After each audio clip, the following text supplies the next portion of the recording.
కేంద్ర రాష్ట్ర ప్రభుత్వాలు భవన నిర్మాణ కార్మికుల పట్ల చిన్నచూపు చూస్తున్నాయని కార్మిక సంఘం జిల్లా కార్యదర్శి అల్లాడి గోపాల్, జిల్లా ఉపాధ్యక్షులు ఆర్ శ్రీనివాసులు మండిపడ్డారు. భవన నిర్మాణ కార్మికుల సంక్షేమ బోర్డును పునరుద్ధరించాలని వారు డిమాండ్ చేశారు. కనీసం గత ప్రభుత్వం 5 ఏళ్ల పాలనలో అనేక బాధలు పడినా పట్టించుకోకపోవడం దారుణమని ఆవేదన వ్యక్తం చేశారు. ఈ నెల 24న గాంధీబొమ్మ నుంచి కలెక్టరేట్ వరకు భారీ నిరసన ర్యాలీ చేపడుతున్నామన్నారు.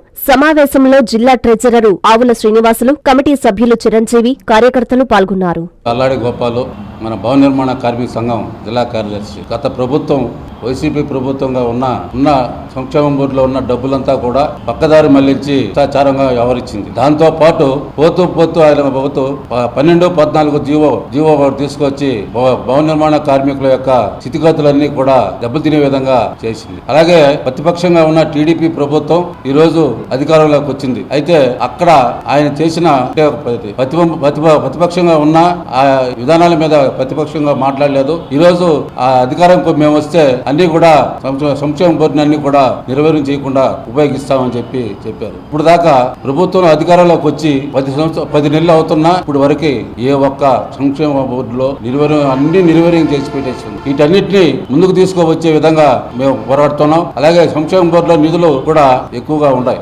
4,432 కోట్ల రూపాయలు ఉన్నాయి. ఇప్పుడు వరకు ఏ ఒక్కరికి కూడా క్లెయిములన్నీ కూడా ఇబ్బంది పెట్టే పరిస్థితి వచ్చింది, కానీ ఏ ఒక్కరికి కూడా ఇవ్వకపోగా ఈ రోజు అన్ని మేమే చేస్తాం అని చెప్తున్నారు. అధికారంలో ఉన్నప్పుడు ఒక పక్క, అధికారం లేనప్పుడు ఒక మాట చెప్పే పరిస్థితి ఉంది. ఆ విధంగా ఉండే పనిలో ఎమ్మెల్యేలు కూడా అసెంబ్లీలో ఏ ఒక్కరు కూడా నోరు మెదపని పరిస్థితి అయిపోయింది. అందుకనే ఈ నెల 24వ తేదీ ఉదయాన్నే 10 గంటలకి కలెక్టర్ ఆఫీస్కి ధర్నా కార్యక్రమం పెట్టాం. ఆ కార్యక్రమంలో కార్మికులందరూ కూడా పాల్గొని జయప్రజయం చేయవలసిందిగా కోరుతున్నాను. నా పేరు షేక్ చాంద్ బాషా, భవన నిర్మాణ కార్మిక సంఘం జిల్లా అధ్యక్షుడు. సోదరులారా, 1996కు ముందు నుంచి కూడా CIT ఆధ్వర్యాన భవన నిర్మాణ కార్మికులకు సంక్షేమ బోర్డు కావాలని చెప్పేసి CIT ఆధ్వర్యాన కొన్ని పోరాటాలు చేసిన తర్వాత 1996లో ఈ చట్టం పార్లమెంటులో చేశారు. సంక్షేమ బోర్డు, అలాగే రాష్ట్రాల్లో కూడా సంక్షేమ బోర్డు ఒకటి ఏర్పాటు చేయటం కూడా జరిగింది. దాని ప్రకారంగా జిల్లాలో కూడా లేబర్ ఆఫీస్లో ఒక సంక్షేమ బోర్డు ఏర్పాటు చేసి ఈ కార్మికుల వరకు కొన్ని సంక్షేమ పథకాలు అమలు చేయటం జరిగింది. అప్పుడు 2009 నుంచి భవన నిర్మాణ కార్మికులను సంక్షేమ బోర్డులో సభ్యులుగా చేర్పించుకుంటూ అప్పటి నుంచి కూడా భవన నిర్మాణ కార్మికులకు సంబంధించిన వాళ్ళకి రావాల్సిన సంక్షేమ పథకాలు కూడా వస్తూ ఉన్నాయి. 2019వ సంవత్సరము నూతన ప్రభుత్వం, జగన్ ప్రభుత్వం ఏర్పాటు చేయింది. ఏర్పాటు రావటమే తడువు 12-14 జీవో విడుదల చేసి సంక్షేమ బోర్డుని ఆపేసినారు. భవన నిర్మాణ కార్మికులకు ఏ పథకాలు ఇచ్చేదానికి లేదు, అన్ని పథకాలు మేము ఏరియాగా ఇస్తున్నాము, దీంట్లో అవసరం లేదని చెప్పేసి 12-14 జీవోను విడుదల చేసినారు. అంతకుముందు 2019 ఫిబ్రవరి, మార్చిలో కూడా సంక్షేమ బోర్డులో మీటింగులు జరిగి సుమారు 800 క్లెయిమ్స్ శాంక్షన్ చేసుకోవటం కూడా జరిగింది. ఆ శాంక్షన్కి సంబంధించిన కూడా డబ్బులు కూడా ఇవ్వకుండా అప్పటి నుంచి కూడా 5 సంవత్సరాలు ఆపేయటం జరిగింది. ఆ తర్వాత కొన్ని పోరాటాలు కూడా భవన నిర్మాణ కార్మికులు చేయటం కూడా జరిగింది. చేసినా కూడా దాని ఫలితాలు లేకుండా పోతా వచ్చింది. ఈ సందర్భంలో టీడీపీ ప్రభుత్వం, సంకీర్ణ ప్రభుత్వాలు, కూటమి ప్రభుత్వాలు మేము భవన నిర్మాణ కార్మికులకు మీ సంక్షేమ పథకాలు మేము పునరుద్ధరిస్తాము, సంక్షేమ బోర్డుని ఏర్పాటు చేస్తాము, మీకు రావాల్సిన సంక్షేమ పథకాలను కూడా అమలు చేస్తామని చెప్పి కూడా ఆ రోజు వాళ్ళు చెప్పడం జరిగింది. అదే సందర్భంలో లోకేష్ గారు మన నెల్లూరు కూడా పాదయాత్ర సందర్భమున మేము అందరం కూడా జిల్లా కమిటీ, నగర కమిటీ ఆధ్వర్యాన కూడా మన సెట్టిగుంట రోడ్డు సెంటర్లో లోకేష్ గారిని కూడా కలిసి ఒక మెమరాండం కూడా ఇవ్వటం జరిగింది. మా సంక్షేమ బోర్డు నిర్వీర్యం అయిపోయింది, సంక్షేమ పథకాలు ఇవ్వటం లేదు, మీరైనా కూడా మా సంక్షేమ పథకాలు ఇవ్వాలని చెప్పేసి మేము అడగటం జరిగింది. దానికి సంబంధించి మేము మా ప్రభుత్వం వస్తానే మీ పథకాలు ఖచ్చితంగా అమలు పరుస్తామని చెప్పేసి చెప్పడం జరిగింది. కానీ ప్రభుత్వం మాత్రం వచ్చింది ఇప్పటికి సంవత్సరం కావస్తూ ఉంది. ఇప్పటికి కూడా 12-14 జీవోని రద్దు చేయలేదు, సంక్షేమ బోర్డుని పునరుద్ధరించలేదు, సంక్షేమ పథకాలు మాత్రం ఆపేసి ఉన్నారు. ఇప్పుడేమంటే భవన నిర్మాణ కార్మికులందరూ కూడా సంక్షేమ బోర్డులో చేరండి అంటున్నారు, కానీ మేము ఇస్తాము అని కూడా ఒక మాట కూడా చెప్పటం లేదు ప్రభుత్వం. దానికోసం ఈ సందర్భమున రేపు 24వ తేదీ అంటే ఏప్రిల్ 24వ తేదీ నాడు రాష్ట్రం మొత్తం కూడా భవన నిర్మాణ కార్మికులు సంక్షేమ బోర్డు కార్యాలయాల దగ్గర, కలెక్టర్ ఆఫీస్ కార్యాలయాల దగ్గర కూడా ధర్నాలు చేస్తున్నారు. ఆ సందర్భమున మన నెల్లూరులో గాంధీ బొమ్మ నుండి కూడా కలెక్టర్ ఆఫీస్ కాడికి కూడా ధర్నా కార్యక్రమం మొదలుపెట్టున్నాము. ఈ సందర్భమున ప్రతి ఒక్క భవన నిర్మాణ కార్మికులు కూడా వాళ్ళకు సంబంధించిన సంక్షేమ పథకాలు అమలు కావాలని చెప్పేసి భవన నిర్మాణ కార్మికులు కూడా అందరూ కూడా పాల్గొని ఈ ధర్నాను విజయవంతం చేయవలసిందిగా కోరుతున్నాను.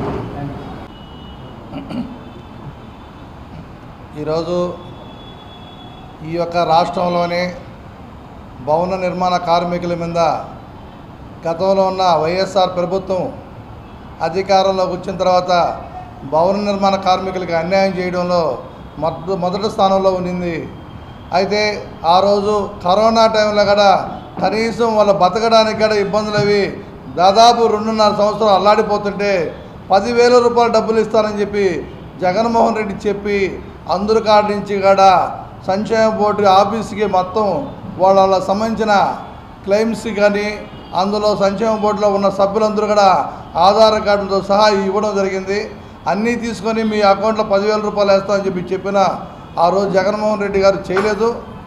అయితే ఈరోజు అధికారంలోకి వచ్చిన టీడీపీ ప్రభుత్వం, మా ప్రభుత్వం వస్తే ఈ సంక్షేమ బోర్డుని పునరుద్ధరిస్తామని చెప్పిన మాటని ఈరోజు ఖచ్చితంగా కూడా అమలు పరచలేదు. 11 నెలలు గడిచిపోతున్నా ఇంతవరకు పట్టించుకోలేదు. ఎంతోమంది ప్రాణాలు పోతున్నాయి, ఎంతోమంది వికలాంగులు అయిపోతున్నారు, ఆ కుటుంబాలు అల్లాడిపోతున్నాయి. ఈ సమయంలో కూడా ఈ ప్రభుత్వం అధికారంలోకి వచ్చి భవన నిర్మాణ కార్మికులను పట్టించుకోకపోవడం అనేది చాలా దుర్మార్గమైన చర్య అని చెప్పేసి భవన నిర్మాణ కార్మిక సంఘం తరఫున మేము తెలియజేస్తున్నాం. అయితే ఈ యొక్క ఇచ్చే క్లెయిమ్స్ కానీ కేంద్ర ప్రభుత్వాన్ని, రాష్ట్ర ప్రభుత్వాన్ని డబ్బులు కానే కాదు. ఏ బిల్డింగ్ కడతారో, ఏ ప్రాజెక్టు కడతారో అందులో 10% కట్టే డెవలప్మెంట్కి సంబంధించిన అమౌంట్లో నుంచి 1% బిల్డింగ్ వర్కర్గా ప్రమాదం జరిగితే ఆ ప్రమాదానికి సంబంధించిన ఈ డబ్బులు ఖర్చు పెట్టాలని చెప్పేసి జీవో వచ్చింటే ఆ డబ్బులు ఈరోజు చెప్తున్నారు 4,032 కోట్ల రూపాయల డబ్బులు ఉండి అక్కడ తీసుకెళ్ళి గత ప్రభుత్వంలో ఉండి మొత్తం మీద ఖర్చు పెట్టడం చేశారు జగన్మోహన్ రెడ్డి గారు. ఈరోజు ఇంకా అమౌంట్ పెరిగింది. ఈ డబ్బులతో గత ప్రభుత్వం నుంచి కానీ ఇప్పటి వరకు కానీ క్లెయిమ్స్ రాలేదు. కాబట్టి మేము అడిగేది ఆ ఉన్న 4,032 కోట్ల రూపాయలు క్లెయిమ్స్ ఎంతమంది ఉన్నాయో వాళ్ళ అకౌంట్లకి ఆ అమౌంట్ వేయండి, ఆ పేద ప్రజలకి న్యాయం చేయండి, ఆ కార్మిక వర్గాన్ని కాపాడండి అని ఈరోజు మేము అడుగుతున్నాం. ఈరోజు అడుగుతున్నా స్పందించలేదు. కాబట్టి రాష్ట్ర వ్యాప్తంగా భవన నిర్మాణ కార్మికుల ఆందోళనకి దిగాల్సిన పరిస్థితి ఈ ఒక తెలుగుదేశం ప్రభుత్వం మళ్ళీ ఈ ప్రయత్నం చేస్తుంది. కాబట్టి ఈరోజు నెల్లూరు జిల్లాలో ఉన్న భవన నిర్మాణ కార్మికులందరూ కూడా ఒకటి చేసి రేపు జరగబోయే కలెక్టర్ ఆఫీస్ ధర్నాకి అందరిని కూడా ఆహ్వానిస్తున్నాం.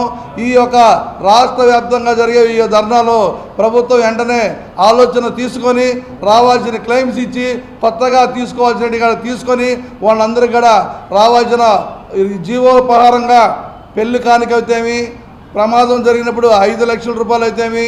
ఈరోజు మేము అడిగేది భవన నిర్మాణ కార్మికులు 60 సంవత్సరాలు నిండిన తర్వాత వాళ్ళకి 6,000 రూపాయలు పెన్షన్ ఇవ్వాలని చెప్పేసి అడుగుతున్నాము. ప్రాణాలు పోయిన వాళ్ళకందరికి కూడా 5 లక్షలు అనేది కాదు 10 లక్షలు ఇవ్వాలని చెప్పేసి ఈరోజు మేము అడుగుతున్నాం. ఇవన్నిటిని కూడా ఈ ప్రభుత్వం ఆలోచించి ఖచ్చితంగా ఆ న్యాయం చేయాలని చెప్పి భవన నిర్మాణ కార్మికులకి మరొకసారి కూడా చెప్పేది, మీ రాష్ట్రం ఉంది కానీ కేంద్రం డబ్బులు కాదు, ఇది భవన నిర్మాణ కార్మికుల రక్షణకు సంబంధించిన డబ్బుల్ని, ఈ డబ్బులు వాళ్ళకే వేయాలని చెప్పి ఇతర వాటికి ఖర్చు పెట్టవద్దని చెప్పేసి మరొకసారి ఈ యొక్క రాష్ట్ర ప్రభుత్వానికి తెలియజేస్తున్నామని చెప్పేసి ఈ సందర్భంగా తెలియజేస్తూ రేపు జరిగే కలెక్టర్ ఆఫీసు ధర్నానికి భవన నిర్మాణ కార్మికులందరూ కూడా కదిలి రావాలని చెప్పి అందరినీ ఆహ్వానిస్తున్నామని చెప్పేసి ఈ సందర్భంగా తెలియజేస్తూ ఉన్నాం.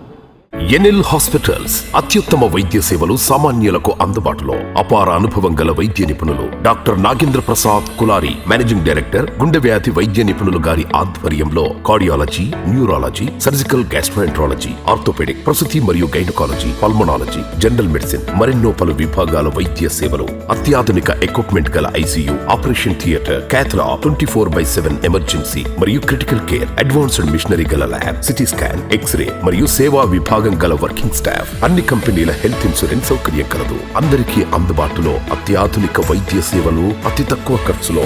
ఎన్ఎల్ హాస్పిటల్స్, పివిఆర్ కళ్యాణ మండపం ఎదురుగా, అన్నమయ్య సర్కిల్ దగ్గర, మాగుంట లేఅవుట్, నెల్లూరు.